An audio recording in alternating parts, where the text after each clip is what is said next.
However, we are ready to start our fashion show, and as everybody comes out, they will all be telling you about the piece that they are wearing, or we'll give just a brief introduction, and so please hold your applause to the end, and thank you everybody for being patient with us today.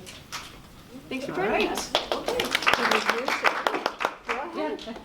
And go ahead and just introduce yourself. I'm Judy Yamamoto, and last fall my only grandson got married, so I had to weave a piece for the wedding, and this is what I did. It's one of my driving ideas these days is get rid of the stash. I've got way too much yarn. You know, I could live another 80 years and I could use it all. So this is using up my grand chenille, and then I found this wonderful little novelty yarn in my collection. And it's so fancy. And the wedding was held in Memphis last fall. It was supposed to be in the 60s. It was in the 30s. So when we walked into and it was outdoors, and when we walked into the garden, we were all bundled up. All us guests were all bundled up so nobody could see it. So you all get to see it instead. That's beautiful. Thank you. And I want you to know I did not wear these shoes to the wedding. Today's a different day. Oh, Oh, look at that beautiful coat. Stand, give you a spin, do some model stuff. This is a double weave dog coat, made out of cotton. And this is Rhea. She's an English Cocker Spaniel. Who likes treats? What? Rhea, heads up, heads up.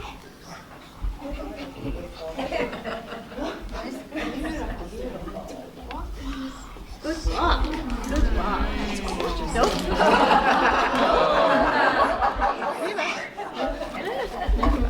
Oh, it's beautiful. There. Good girl. Okay.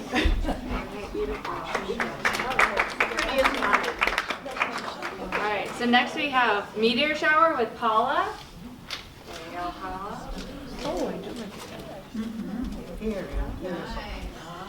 So this is part of a COVID let's bust the stash situation where I had this big pile of actually knitting yarn, and I also had a loom that I don't really need or want anymore because it's too big and I don't use it, but it's good for doing wider things. So I put that together, and when it got finished, I thought, yeah, it reminds me of shooting stars a little bit, so that's how I named it. So it's just a wool blend, straight up knitting yarn and some ladder weave accents, just these little fun things. Is it warm? It's very, very warm, and I've worn it so much. So I was afraid it was like going to be too raggedy, because as soon as we started going out again, I was wearing it. Oh, And her glasses go right there. and I wove it to be worn like this. But when I came into the show, they had mounted it this way, and it turned out quite nice that way too. So I never even thought about it. So that's what's back. So.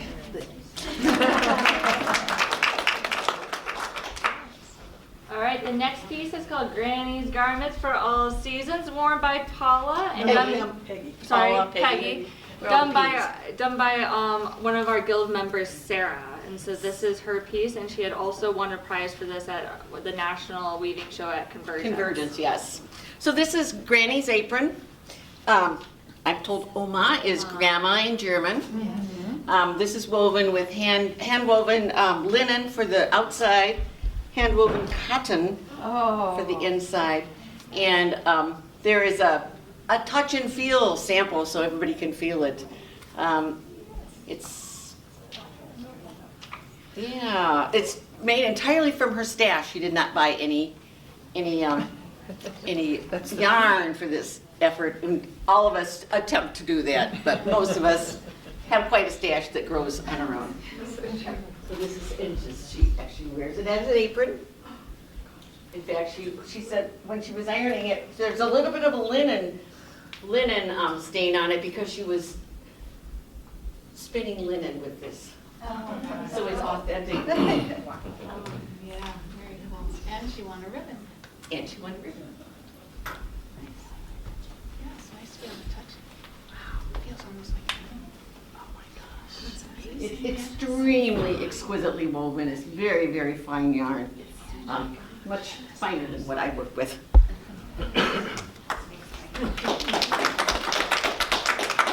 All right, the next one's a bit more exciting, and I know that Julie's here and she wants to talk to you a bit more, but the next one, we're gonna call it the Julie Austin collection. And so we got quite a few pieces, both with all of them with beautiful color work. Oh, my goodness. So we had the good fortune to be with Julie around Christmas time, and she surprised us with a trunk show. And we all got to choose items that she had made. And so I ended up with a scarf that I wore all winter, and I didn't know it was going to be like summer in April. But anyhow, and then I chose the scarf as well, which I love. And I guess this is called a cocoon, or a vest. or a vest, or a jacket, or... And it has button holes that are teeny tiny, but big buttons, so I had to improvise it. And a scarf, multicolored. Very warm. Very warm. This is a warm scarf. Unlike a more multi-seasonal, this is definitely winter. And another cocoon. And a lot of our group isn't here tonight, so Julie made a lot of items. There are 10 of us in our group, so Wow. it was fun to pick the perfect piece. Well, you guys are perfect. And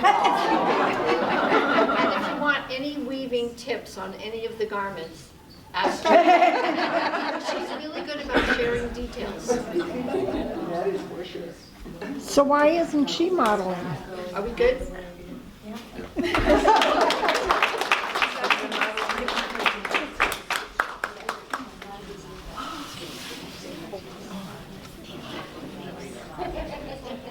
All right, so after that collection, we have the beautiful Mary here to sport her wonderful scarf.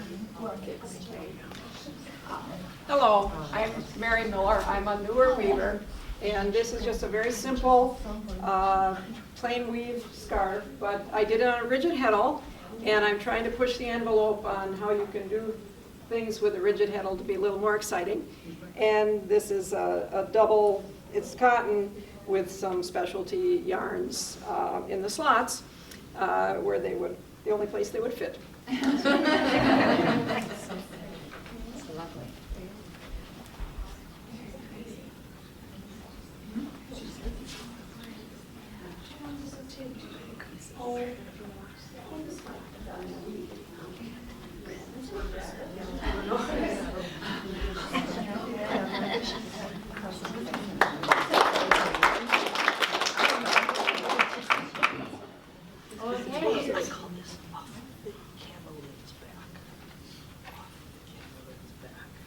Okay, so this one's called Off the Camelin's Back by Paula. She's back up to show us another one of her wonderfully woven pieces.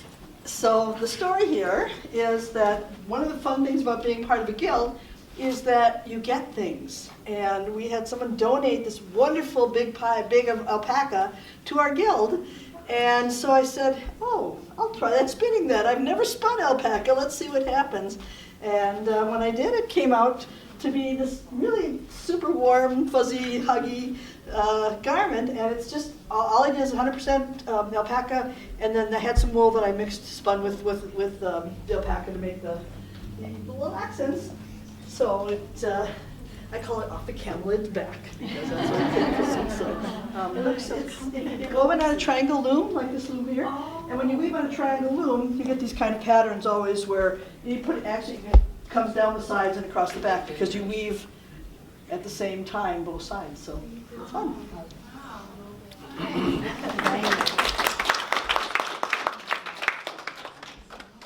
Peggy's back up with Jenny Aisha's piece.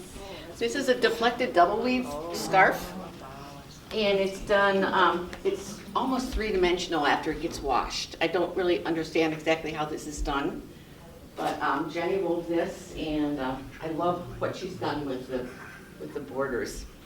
I do want to point out that on the table over here, there's another deflected double weave scarf done by Lynn Novotnik, and she actually had that piece published in Handwoven magazine, so the magazine is there as well.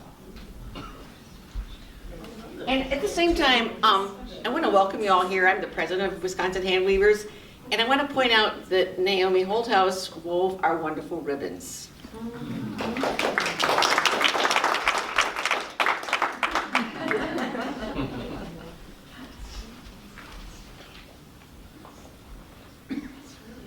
All right, so I guess I will go next, and I am wearing the woman who taught me how to weave, Rebecca Sattler. This is her beautiful shawl that she made. One of the coolest aspects of it that she called out is in a way it kind of looks like stained glass. Yes. And so that was something that I know she spent a long time on, and she obviously did a very good job on. Yeah. And so, It looks great on you. Thank you. Hear that, Rebecca? I guess it's mine now. And then she also got a beautiful prize. So there you go.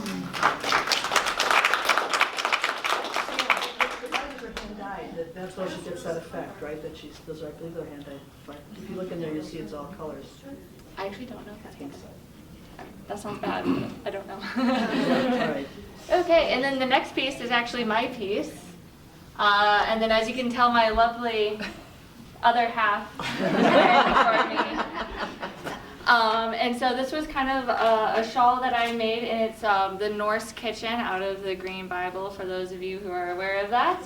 One of the fun things about this pattern is that the middle is actually a different color from the border on the overshot. And so I really wanted to emphasize the yarn in the middle, but it was too expensive for me to buy another skein.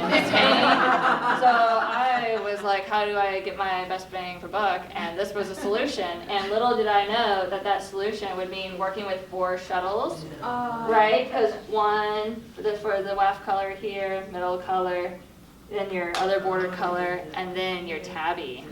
Yeah, so Jacob heard a lot of swearing and a lot of dropping of the shuttles, but after all the time, it was worth it. So did you have to buy another shuttle? No, I had enough. Barely.